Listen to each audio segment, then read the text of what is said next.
Hey, good morning. Happy Tuesday. Thank you so much for tuning in this morning. I've had a very long weekend, as you know. A lot of celebrations this weekend. My birthday, and we had bar mitzvahs, and I had a wedding of a very dear friend of mine who got married for the first time. So that was in Vegas, so a lot going on. But I'm super excited to answer your requests to bring on my one and only, my husband, the love of my life, Edoardo Ponti. He's going to join us today. I don't know what we're going to chat about, but I think you guys are going to come up with some really great questions, and I know you already have some. So here he is, and he's joining me in the same room. Come, Eduardo. Oh my God. Really? Now, let me explain why I'm wearing a mask. Can you hear me? I hope you guys hear me. I'm wearing a mask because underneath this mask, I'm premiering something for the world to see. I've never done this, and I want to do it and unveil myself live. My wife already has seen it because I don't walk around with a mask in the house, but you guys have not seen it. And so I want your honest feedback as to what I have under this mask, because my wife has given me very honest, dare I say, brutal feedback. Okay. Ready? 3. Ready? 2, 1. This. Hold on. Yeah, get in there. Show them. Guys, look at this. This is what he decided to do this weekend. So, you go ahead. I was sick of my face, and the advantage of being a man is when you're sick of your face, you can do something with your facial hair. And so I did this with my facial hair, and I'm not quite sure how long I'm gonna keep it, but for now, frankly, I kind of like it. When I catch a reflection of myself, I think, you know what, it's not that bad. So I don't know what you guys think, because I can't read without my glasses. Okay, so I'm reading, and I'm getting some great, nice change. I'm getting looking cool. Love it. Love it. In caps. Honestly, I think it ages you a bit. Interesting. Well, I mean, I can just diet. Okay. Totally unrecognizable Ponti. Isn't that funny? Isn't it funny how facial hair does that? He kind of looks like a cop. I agree. But that's kind of sexy. No? Not for everybody. Not for everybody. So, looking good. We're saying looking good. Okay, so these... somebody said sexy. Somebody did say sexy. Here we go. Yes. Somebody said which means as in good, or as in I'm not sure. We don't know. All capped, get rid of it. Oh, that's okay. So I am not a huge fan of it. I don't know what it is. I don't know if it like rubs on my face. I don't know. Although he did it once before and it really offended me the first time, like really offended me. I think it had something to do with wardrobe and the mustache. Like it all kind of wasn't working. But this time I feel like less. I don't know. Maybe it's what you're wearing. I don't know. It hasn't really, it's kind of gelled. Or maybe you're used to it the way that one gets used to a stone in the shoe. On a hike. Somebody wrote, I wish I could grow one. No, look at how many O's on that one. A lot of O's. But if we remove the N, it's like, So we don't know. We don't know. Maybe the N was a typo. Okay, so welcome to my life. This is my partner. This is my partner. And very often you guys ask me individually and ask a lot of questions about, I don't know, who is this guy? How did we meet? How do we make our marriage work? How do we raise our children? There's so many things that we could talk about. And we will, because you're going to ask questions. So, but I'm really happy to have my hubby here, because not only do we live in the same house and share a life together. And we live in the same frame. At all times. Same frame. But, yeah, he is one of the funniest people that I have ever met. And so that does help life be a little bit funnier every single day. So we're going to talk about a few things. How are you, by the way? Fine, Melanie. I don't know if I should look at you like this or like this through the screen. I think through the screen might be easier for me, because if not, it's hard for me to just, you're so close, but I just want to kiss you. But like this, I'm fine. Okay, so So yeah, you're good. You're doing well. I'm doing very well. You worked out this morning. I worked out. How was your workout? Fine. I did my 3-mile run. What happens in your 50s when you do your 3-mile run is that even after the run, an hour, 2 hours later, you're still sweating. So if I'm sweating, it's not because I'm nervous, it's because I ran 6 hours ago. He's a little nervous too. Yes, He I'm a doesn't little like to nervous. talk in No, front I of don't people. like to talk about it. It's not true. It's not true. Okay, so let me read some of these questions. So, hi from Philadelphia. Hi from China. Hi from Greece. Hi. Hello there. These people come from all over. Isn't it great? From China. Look at that. The best question would be, do you want to marry me? I mean, are you asking, is Sasha asking me? Because we've already done that. Okay, I'm doing my statistics homework. I think you guys are getting me through it. Somebody's doing their statistics homework. Okay, hi from that's not Jamaica. easy. Hi from Scotland and Hello Ohio there. and I've England. never been to Scotland. I'd France. love to go to Scotland. Ah, bonjour, comment ça va? Tout va bien? Okay, so Ah, c'è un'italiana. Hi from Italy. Buonasera. Da dove viene? Roma, Milano, Napoli? yay. So Eduardo and I'll start this out. So Eduardo and I, we won't get into all of it, but we did meet in college. Yes. We both went to film school at USC, the University of Southern California, and Yes. that's where we first met. And we used to see each other in the hallways. We would and- trade glances, little smiles, little extended stares, and then we would walk away to our respective classes, but always with that image of each other in the classroom. And we didn't date in No. college, and we ran into each other sporadically here and there over the course of 10 years, and then we literally ran into each other in the restaurant of a store here on Melrose. And then what happened? I don't know. Then we went out. We went out with a lot of friends in the beginning. It's very European Yes. to not go out one-on-one, No. which, by the way, a huge fan of. Here's your coffee. There, I got your coffee. Thank you. Cheers. Cheers, man. I have a mug that is our daughter's editor-in-chief, which we can talk about her after. Editor-in-chief of her yearbook. So this is her little mug from that.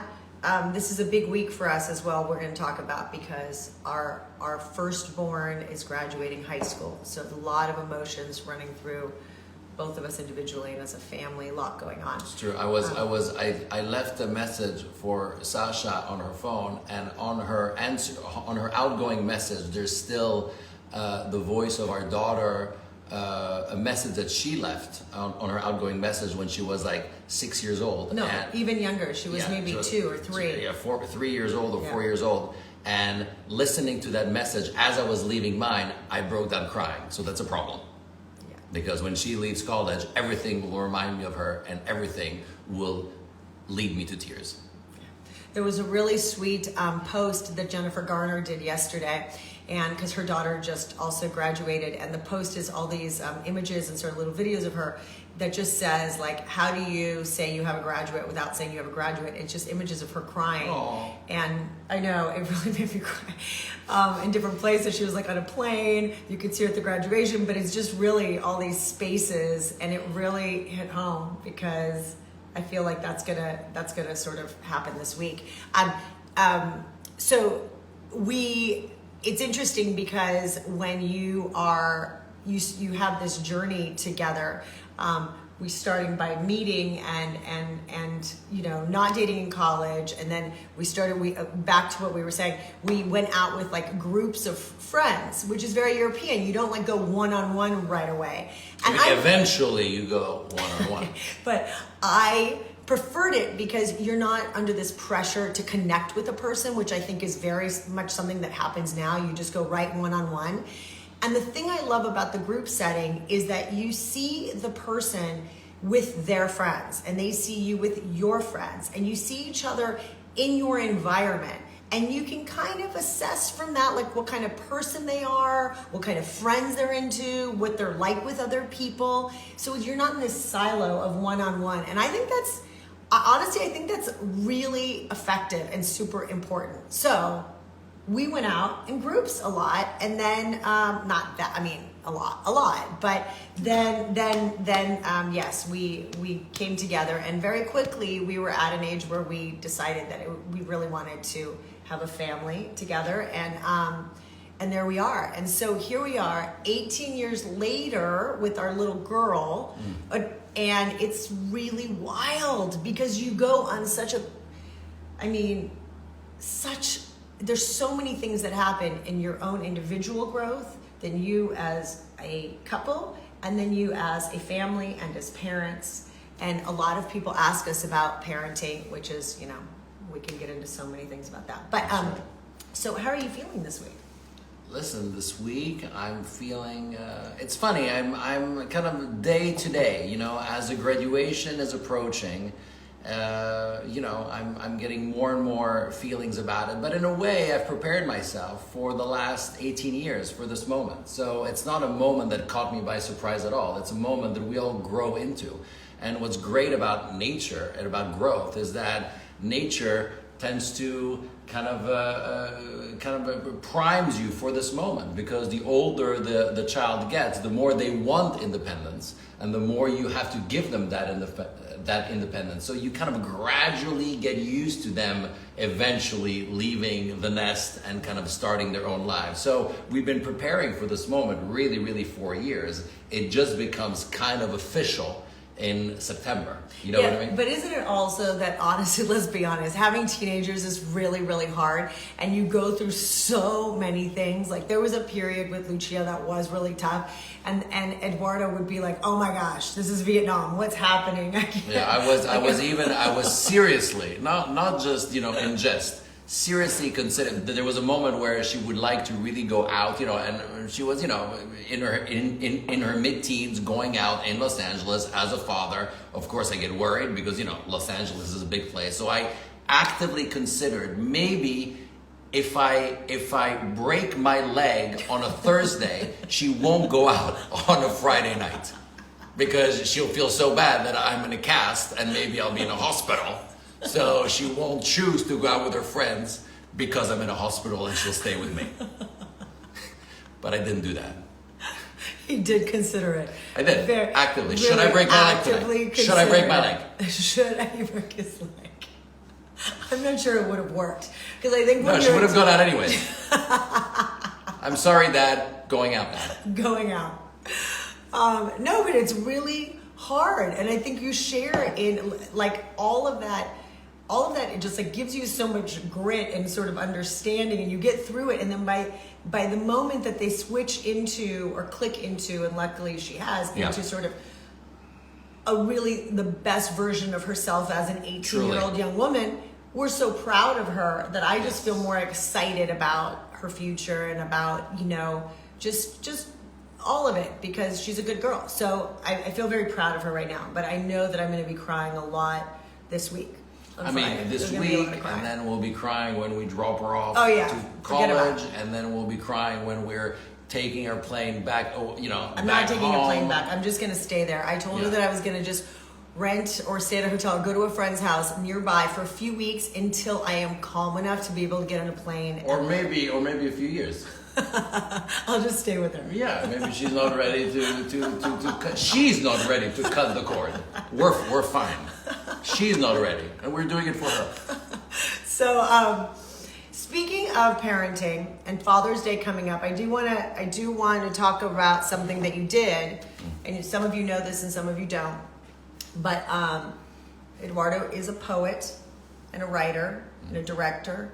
But poetry is one of his passions, and when I was pregnant with Lucia, when we were pregnant with Lucia, he began writing poems every week of the pregnancy as just, you can say it, tell them about it.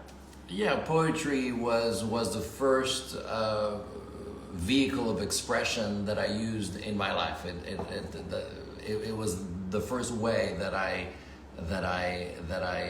utilized to express myself when I was growing up before film. And so when Sasha got pregnant with Lucia, I remember I was in the car in Los Angeles driving down the 10 freeway, and I listened to, and Stevie Wonder's Isn't She Lovely came on.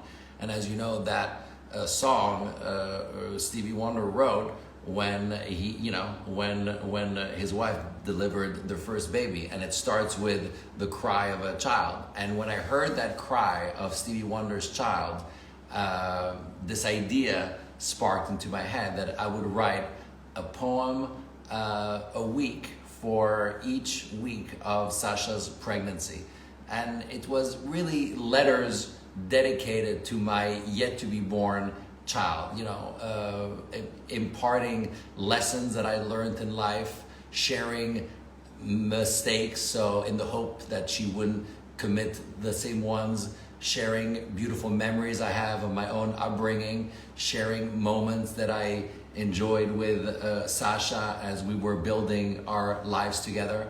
And I compiled these 40 letters, in a sense, to my yet to be born child.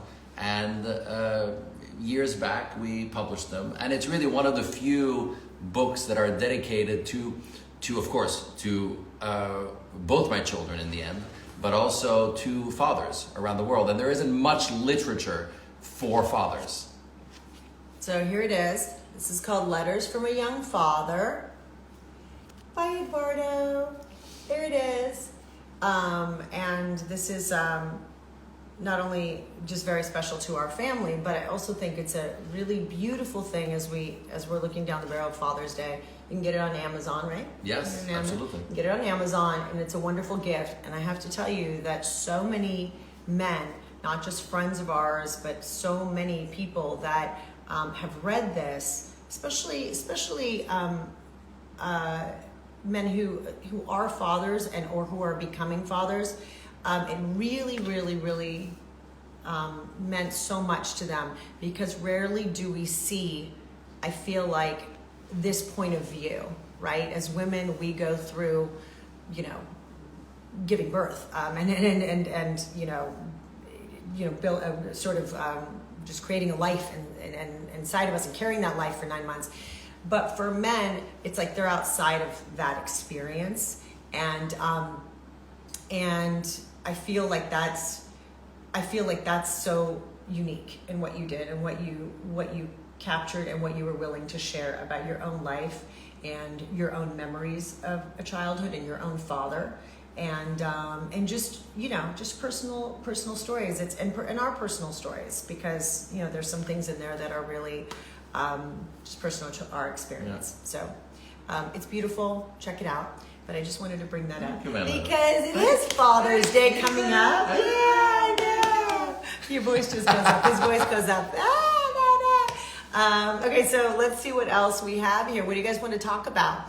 Oh, somebody wrote that they enjoyed reading it and it was really sweet. It's a great gift from the heart. They read your book while she was pregnant and she loved it so much. Thank you. Sasha, tell us something in Serbian. Zdravo, kako si? I know something in Serbian. What do you know? Srećan Božić. The man speaks 3 languages, and he can say a few words. But Serbian is the hardest one. It's so hard. It's so hard because it's a whole other. Serbo-Croatian. Serbian is a whole other throat movement. Well, that is hard for me to capture, but I try my best. Okay, what do you do when you want to hear me speak some French? What's the word that you ask me to say? Parc. Go. It's park. Yeah. Say it again. Parc. Park. So now she's removed the R completely. Now it's Pac-Man. Now it's Pac. No, hold on. Do it again. Parc. Park. So now you put the R before the P. I can't do the R's because in Serbian you roll your roll R, the R. and also you don't. In Italian, yes. Yeah, I know, but so in Italian it's fine. I can say. Yeah. You know what she speaks? Actually, no. Her Italian, her phonetic Italian, when she speaks, she has a very little accent. Like my very little accent. Very little French, accent. a little bit more because of the. But the problem with the R's, everybody makes this mistake. They tend to lean into the R's too much. We don't really pronounce the R's as strongly as people think. It's just kind of you kind of ride on top like parc a little bit. You hear the R, but you don't really lean into it. Somebody just said, Eduardo, you speak French really insanely well.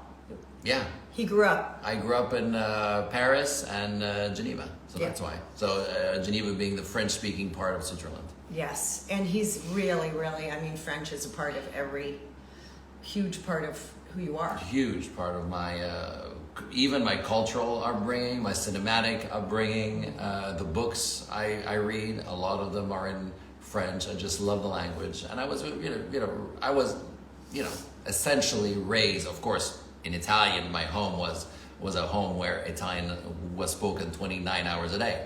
But French was my childhood language at school.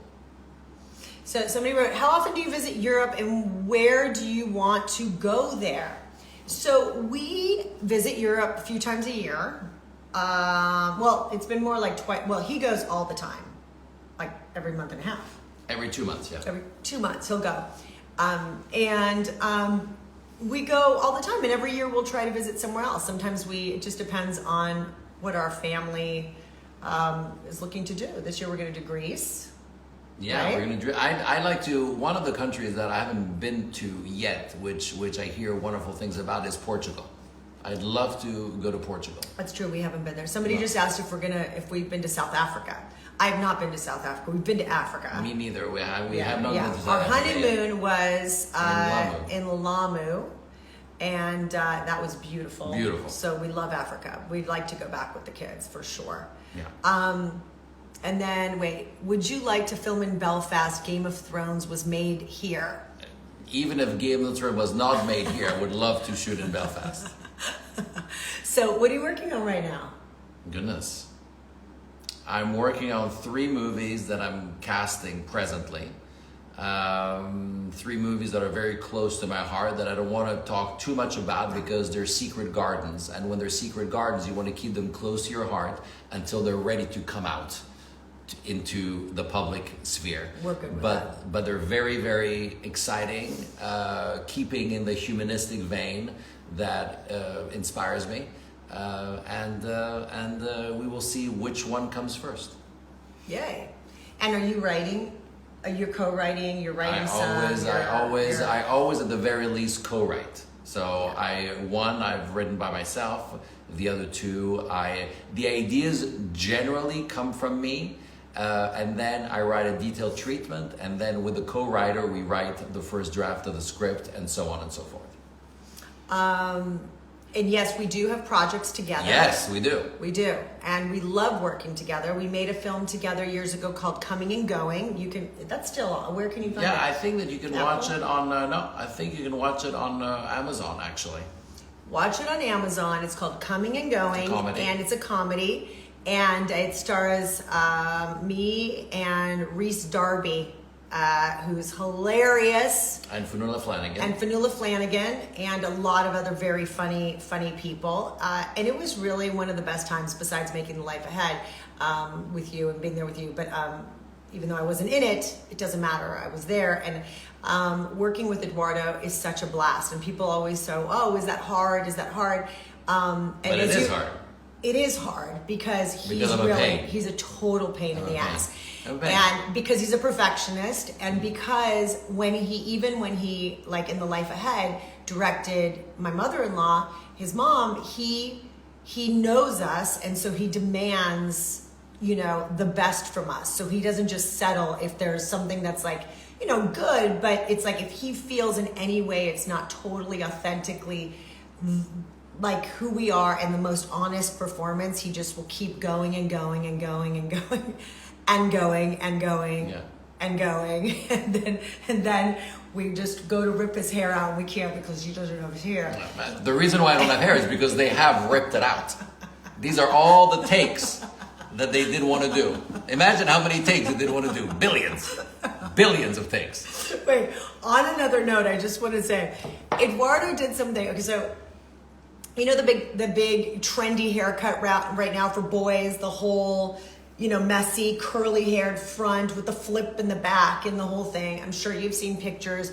of my son, of our son Leo, but like his hair has gotten really big. Okay, it's just big, and even when we cut it, it grows more and more. And Eduardo can't stand this haircut. Like he's so over it. He's like, every boy has this haircut. Just cut this hair. Do something else. I can't even see your face.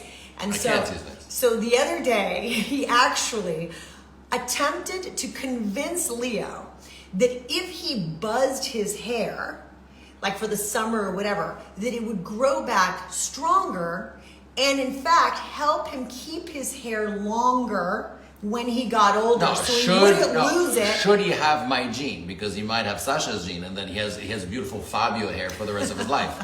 But if he has my hair, or the lack thereof, then it's a problem. So I told him, if you start cutting your hair short now, you are delaying the genetic inevitability of what could happen in the future. Because Eduardo, I started losing my hair when I was 17 years old. I still remember that I would feel a sort of thinness. And everybody was telling me, no, it's not true, you're not losing. But I knew I was losing. I knew, and I was right. So, God forbid, in the end, you own it. If you lose your hair, you own it. And he's so tall that nobody will be able to see the top of his head, frankly. If he has that gene, at least if he cuts it short, it'll grow stronger. I thought it was a very good attempt at trying to.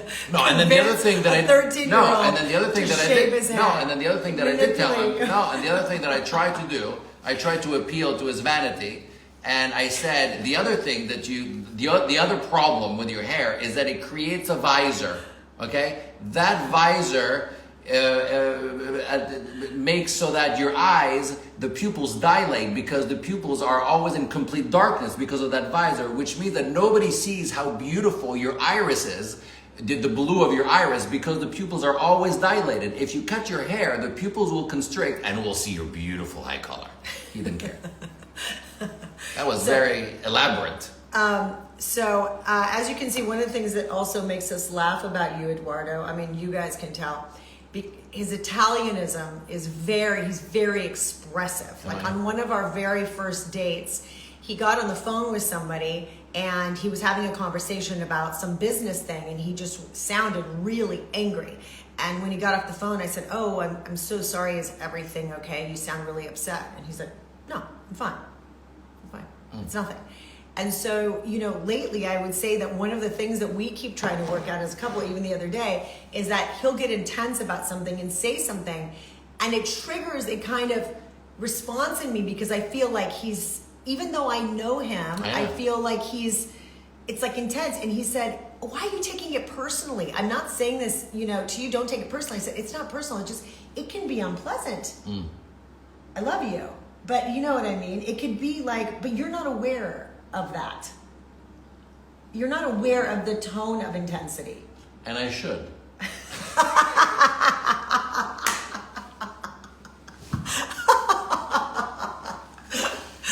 Because when you live at all times at 11, you end up thinking it's 2.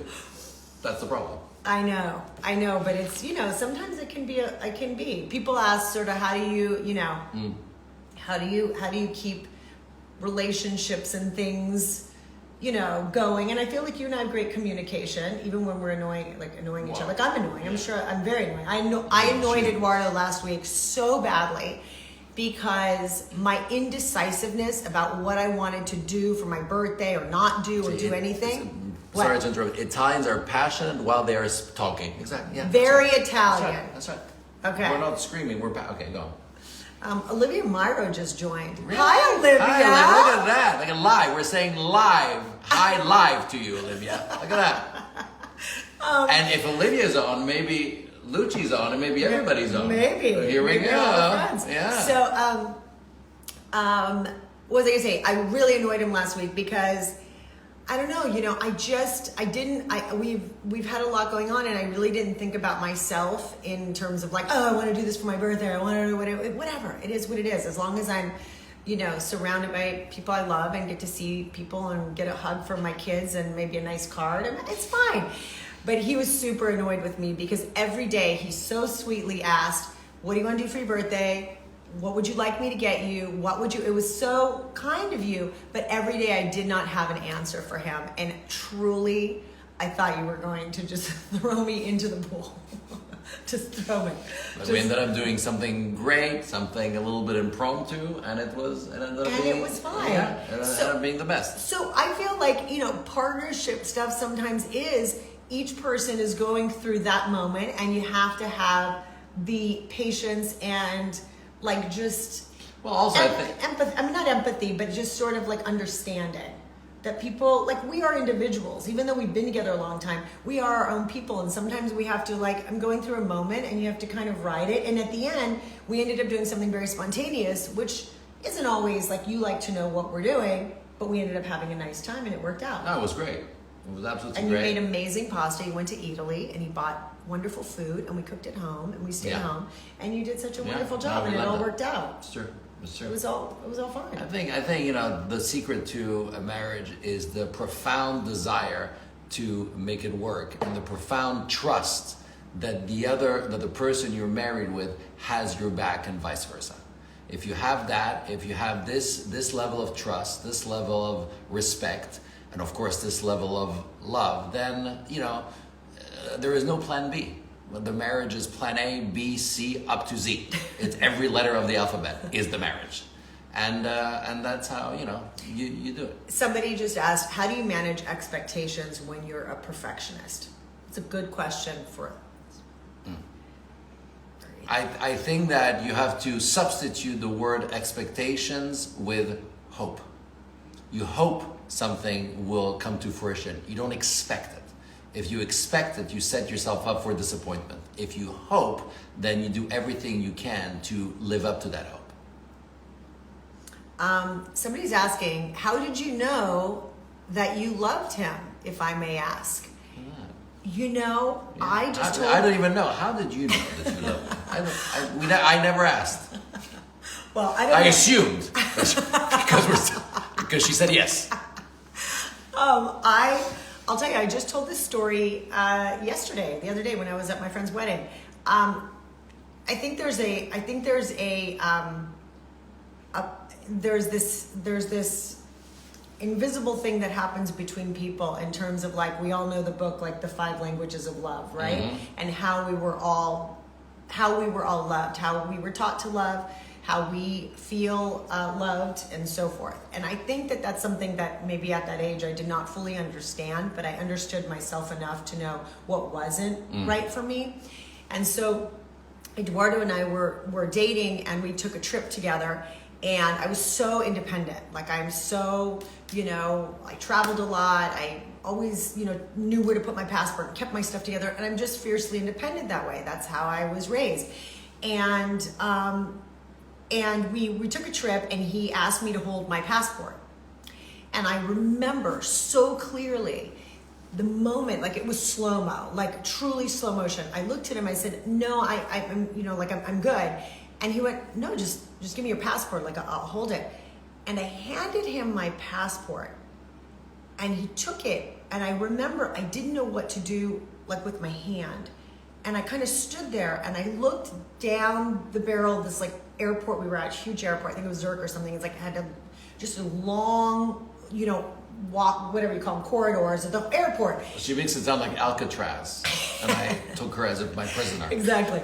He took my passport, and I remember looking out, and I had this moment where, for the first time, I felt taken care of by the man that was next to me, and that passport represented something so much more than I even knew. And that was a moment that I think that it was a connection in a different way, a connection. So that's I think that was a really big moment.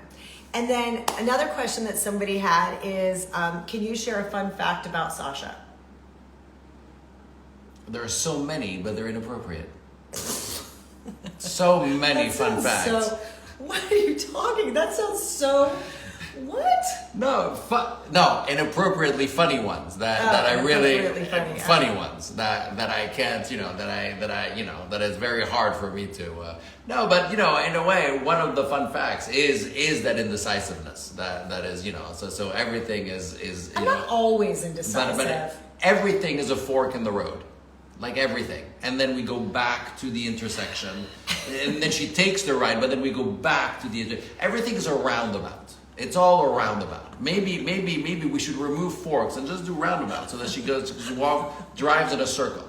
Do you think that, hold on. First of all, not everyone, it's not, and I don't know, I don't like to say it's like a gender thing, but I don't know. It's not a gender thing because do you think, I don't know, but it is, women do overthink a lot.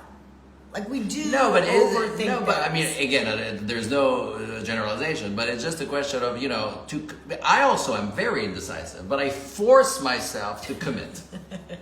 That's like he's dropping a hint. No. Force myself to commit. I do it. I force myself to commit. Do I want to do this? I'm just going to do that. And then if I don't like this, next week I'll do this. So it's not that that's it, it's forever. We still have days ahead of us to do other things, to experience a thing that we chose not to do the previous week. Last night, I don't know if you guys have this, but for some reason, Eduardo and Leo can never find anything in the house. So I told them I was going to start charging them every time they ask me where something is, right? Every time. Maybe they look, maybe they don't, I don't know, but it's gotten to a level. And last night, Eduardo comes out and he's like, do we have soy sauce? I said, I don't know. My guess is as good as yours. I don't know. So I go in and he's looking where he thinks the soy sauce is and he says he can't find it. And I walk into the pantry and literally it's right in front of him. It's right in front. It's true. So I said, can you come back in here? I want you to see where it is. And he goes crazy. He's like, what did you say? Oh, come on. You're going to make me feel bad that I don't know where it is. And I was like, no, I just want to show you where it is. Because when you ask me without looking, how is it that these guys never see where it is? In my defense, there were two problems when I entered the pantry. A, I was not wearing my glasses. And B, I was expecting another brand. And that brand has a black label. And the soy sauce that we had has a white label. So I thought that was hoisin sauce or something. I didn't expect because it was written a huge, the brand name, and then very little soy. And soy is such a 3-letter word. I didn't read that at all. Soy. I said it's soy sauce. No, it's not. Yeah. Lift the bottle. Yeah, and then I saw it. Yeah, so there were these two things. But yes, I should have brought my glasses in and then looked very closely to the label to see if one of the ingredients was soy.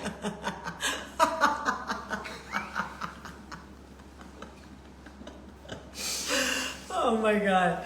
Okay, what else? What else do you have? It sounds like every male in my family. I'm just saying. Somebody did say that in all caps. Yeah. No, okay. yeah. Yes, same issue. It's like my husband doesn't live in the same house. That's funny, actually. It's a man thing. Yes. We call it boy eyes in our house. That's so kind of funny. That's funny. How did you feel when Sasha was on Shameless? Listen, I was very proud of Sasha's character arc in Shameless. I was very proud of her performance. I was very proud of the boldness. What I like and respect about Sasha and admire about her as an actress is that she takes risks. If you don't take risks, you don't grow. So I think that her experience in Shameless really helped her develop her craft even more. And I was very proud of her. Thank you. Yeah. Thank you so much. That's right. And it was just a tiny bit uncomfortable not wanting to watch it. No, and thanks to Shameless, because she has such a wonderful physique, I started working out too. That is true. And now I have an amazing physique.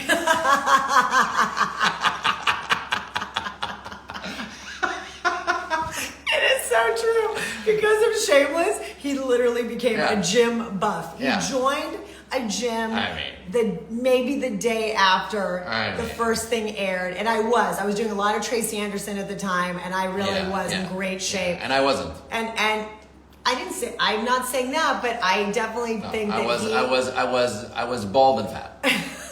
You were not bald. Fat. I can't change. You were not fat. Fat I can change. You were not fat. But you were not in the shape that you are now. No. And so like the next day he joined a gym, and I kind of like was, I thought it was, first of all, it was great that he joined a gym, but I thought it was kind of funny. And then he really, really, really,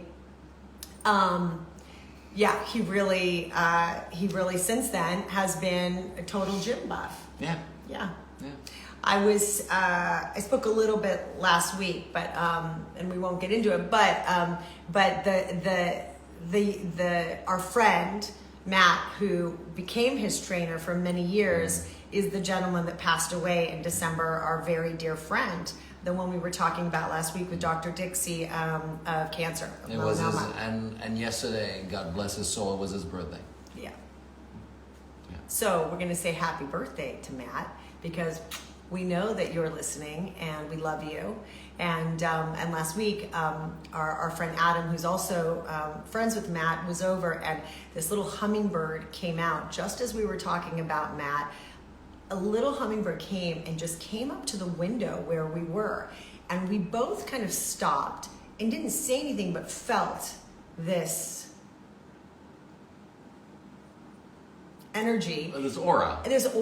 And the bird came up to the window. It was the weirdest thing. I'd never had this experience.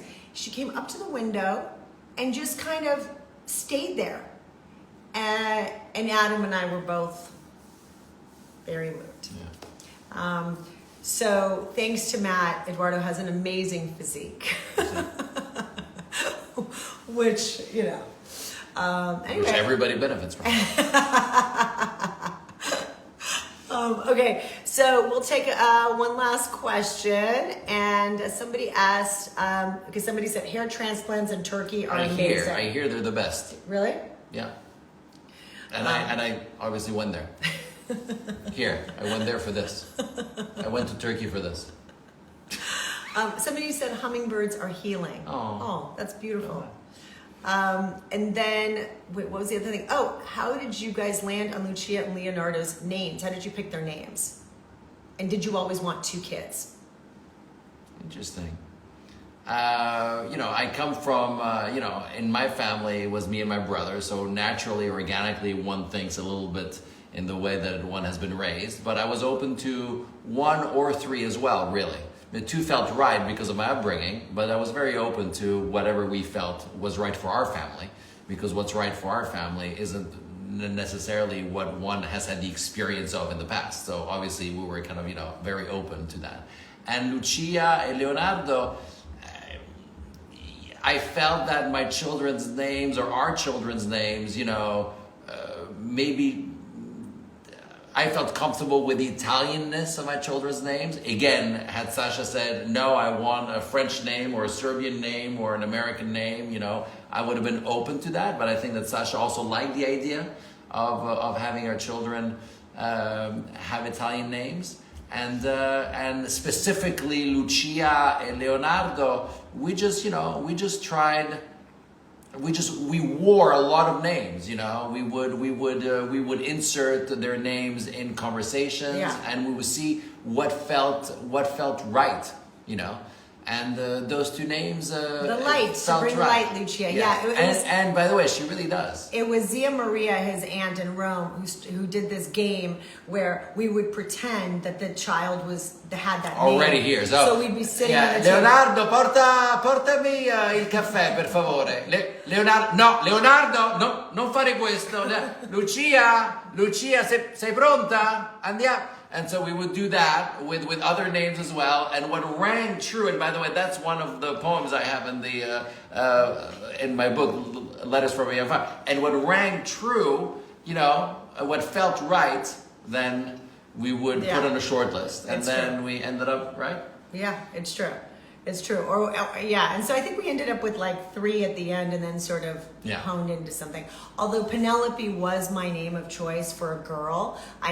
Penelope was just this imaginary friend of mine. I loved Penelope. And then coincidentally, if Eduardo was a girl when he was born, his parents were going to name him Penelope. So I thought that was exactly going to be Lucia's name. And Eduardo didn't feel it. So we ended up kind of moving into, and then your kid kind of, they're very happy they're perfectly fine with their names. And then Fortunato, which is Leonardo's middle name, was also an interesting story because my dad's nickname was Lucky. Everything about him, he was like a lucky guy, and they always just call him Lucky. And so I said to Eduardo, I know we can't name him Lucky Ponti, but can he have a middle name that's something like this? And coincidentally, there were 5 generations of Fortunato Pontis, which means the fortunate one, which is lucky. The lucky one. Yeah. Exactly. And so that kind of came to me, wasn't it? Yeah. Okay, so, all right, so thank you guys. Anything else? No, we're here. Do they speak Italian? No, they understand Italian, but they don't speak it. They speak French. They speak French, but they speak English. I think. And they understand Italian. They do. Absolutely. Yeah. They do. Yeah, you can't say anything bad about them. They will know exactly what you're talking about. So we're laying the linguistic groundwork so that if ever Italian is in them, we just have to unlock it. Yes. Yeah. Well, this was fun. Right? Yeah, I like doing this with you. It's fun. Thank you. I hope that we answered your questions, and I know there's a lot more, and we can continue it another time because I'm doing it every week. So maybe Eduardo will join us when we're doing something else with this some summer. other hair somewhere else. Yes, that sounds so weird. Here. We'll do a trip to Turkey, and then all of a sudden he's gonna have my hair. That's right. We'll do it the next time with one of your little wigs that you like to wear that are very funny. Anyway, so they're Halloween wigs, by the way. He wears the same Halloween wig every year in a different way. Yeah. So thank you so much. Thank you. Wish everybody a happy Tuesday. I'll definitely share some of our memories from this week. And that's that. Thank you for joining.